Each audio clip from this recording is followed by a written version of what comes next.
You're losing someone you love, not to another person, not to distance or time. You're losing them while they're sitting right next to you. It doesn't happen all at once. There's no dramatic moment, no fight you can point to and say, that's when it ended. It's quieter than that. It's the way they say, without looking up. The way their hand drifts to their phone mid-sentence while you're talking about something that matters. The way you've learned to time your questions, not when they're scrolling, not when they're gaming, not when they're watching something, because you know they won't really hear you. You've tried. God, you've tried. You've scheduled date nights. They spend half the dinner refreshing their feed. You've asked them to put the phone away. They say, just 1 second, and it turns into an hour. You've explained, calmly, why it hurts. They apologise. They change for 3 days, maybe a week. Then it's back. Always back. And when you finally can't take it anymore, when you say it's killing you to be ignored in your own home, they look at you like you're the problem. You're overreacting. I work 12 hours a day. I'm just trying to relax. You're so controlling. What more do you want from me? So you stop asking, because asking makes you the nag, and not asking makes you invisible. Either way, you lose. Here's the part you don't say out loud. The day you left, not divorce, not a dramatic exit, just stopped living in the same space. You felt something you hadn't felt in years. Relief. Not sadness, not longing. Relief. Because absence hurts less than sitting next to someone who's already gone. There's a name for what's happening to you. It's not just he's on his phone too much. It's partner phubbing, a term researchers use for choosing your phone over your partner repeatedly, until the person sitting across from you starts to feel like they don't exist. But that's only half of it. The other half is what psychologists call the mental load. You're not just doing more chores, you're holding the entire infrastructure of the family in your head. Every appointment, every meal plan, every emotional need, while they scroll. Sartre called it bad faith, the act of lying to yourself about your own freedom. Every time he says, I didn't realise I was on my phone that much, he's choosing bad faith. Because he did realise. He saw you waiting for his attention. He saw you stop mid-sentence because he wasn't listening. He just chose to pretend he didn't. And here's what makes it unbearable. Neuroscience shows that social rejection activates the same brain regions as physical pain. When someone you love chooses a screen over you, again and again and again, your brain doesn't register it as annoyance. It registers it as injury. You're not overreacting. Your nervous system is screaming, this person is supposed to see me, and they're choosing not to. And when you try to explain this pain, and he says you're being dramatic or controlling, that's gaslighting. Not the dramatic kind you see in movies, the quiet kind. The kind that makes you question your own reality. Am I asking for too much? Is wanting to be seen really that unreasonable? Maybe I am crazy. You're not.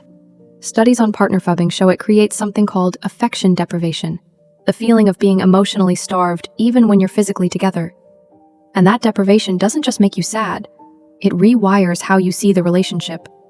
You stop reaching out, you stop trying. Not because you stopped loving them, but because your brain has learned reaching out equals rejection. So stop reaching. This is why it hurts this much. This is why you can't just get over it. Because what you're grieving isn't the loss of someone, it's the loss of being chosen. Here's what's happening beneath the surface. Sartre wrote about the look of the other, the way being truly seen by another person forces you to confront your own existence. When someone really looks at you, really pays attention, really listens, you can't hide. You have to be present. You have to choose them. That's terrifying. So he looks away. He looks at the screen. You're at dinner. You cooked. You're trying to tell him about your day. Something small, something real. His phone buzzes. He glances down. "Just a second," he says. But that second fractures your attention. You trail off. He doesn't notice. You sit there, watching him scroll through people he barely knows, watching lives he doesn't actually care about, while you, right here, right now, trying to connect, disappear. Camus wrote about the absurd, the confrontation between our need for meaning and the universe's refusal to provide it. You need this partnership to mean something. You need the effort you're putting in to be matched. You need to not be doing this alone.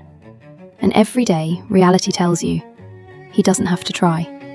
He can sit there gaming for 4 hours while you handle everything.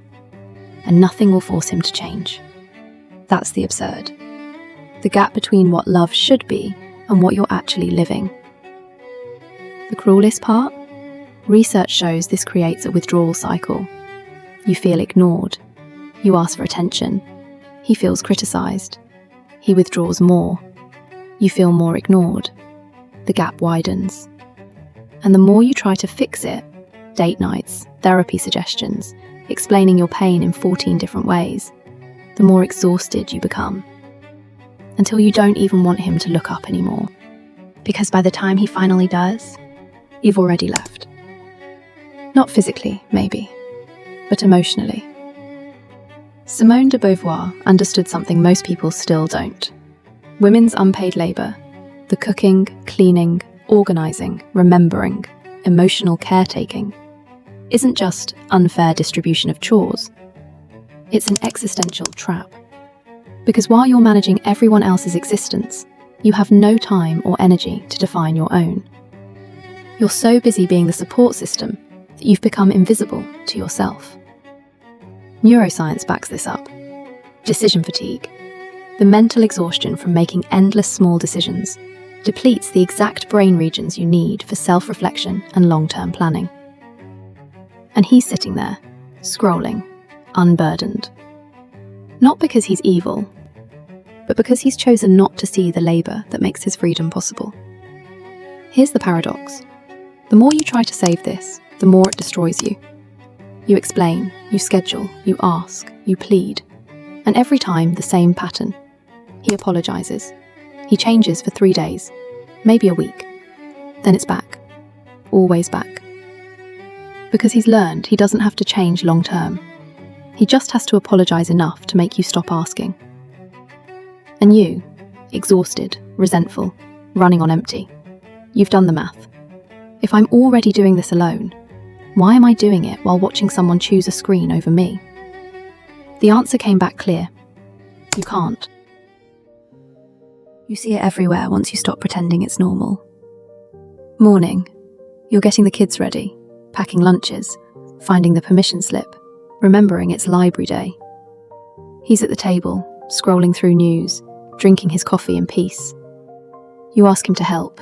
He says, "What do you need me to do?"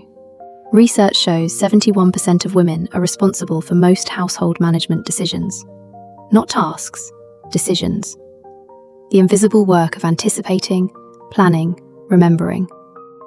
And when you're exhausted from this, when you snap because he forgot something you mentioned 3 times, you're overreacting. It's just a field trip form. Evening. You're finally done. Kids in bed, kitchen clean, tomorrow planned. You get into bed hoping for connection, a real conversation, maybe more. He's already on his phone. You try. You touch his arm. You ask about his day. Eyes still on screen. 17% of people admit to interrupting intimacy, actual intimacy, to check their phone. Think about that. In the moment you're most vulnerable, most present, most trying to connect, the screen still wins. And when you say it hurts, you're being dramatic. I'm just tired. And here's the pattern you've probably noticed. Every time you name the hurt, you're told you're too sensitive, overthinking, making a big deal out of nothing. That's not miscommunication. That's a tactic. Psychologists call it DARVO. Deny, attack, reverse victim and offender. He denies he's on his phone that much, attacks you for being controlling, makes himself the victim of your unreasonable demands. And suddenly, you're the problem. Not the person choosing a screen over their family. You. Different women, same story. If millions of women are overreacting to the same thing, maybe it's not overreacting. Maybe it's pattern recognition. Maybe it's your body finally saying, "This is not sustainable, and I can't keep pretending it is." Remember that feeling when you finally left? Not divorce, not a dramatic exit, just stopped living in the same space. That lightness, that relief. You probably felt guilty for feeling it, like you should be sadder, like good partners are supposed to keep trying. But here's what no one tells you. That relief isn't weakness. That's your nervous system finally resting. For years, you've been in a state of chronic stress, waiting for him to look up, waiting for him to notice, waiting for him to choose you. And your body, your brilliant, protective body, learned that waiting hurts more than being alone. So when you stopped waiting, when you removed yourself from the daily witness of being unchosen, your body exhaled. That's not giving up. That's survival. Sartre said we're condemned to be free.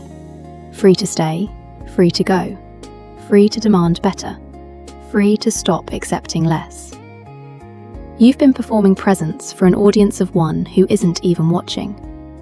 And when you stopped performing, when you chose yourself, that's not failure, that's waking up.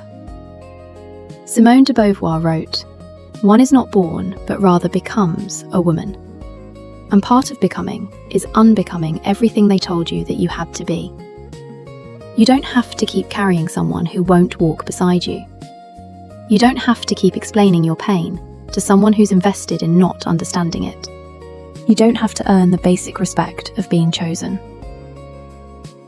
Camus said, "The only way to deal with an unfree world is to become so absolutely free that your very existence is an act of rebellion." Choosing yourself, choosing to stop performing for someone who's not watching, that's rebellion. You're not broken for leaving. You're not weak for feeling relief. You're not crazy for wanting to be seen. You're free. And freedom, terrifying as it is also the only thing that makes you human. Tomorrow you might miss him. You might wonder if you made the right choice. You might feel the pull to go back. But then you'll remember the relief you felt when you stopped watching someone choose everywhere else. The breath you took when your nervous system finally rested. The quiet that felt like peace instead of abandonment. Absence hurts. But being ignored in the same room, that's a different kind of death. And you've already died enough. The phone will always be there. The question is, will you?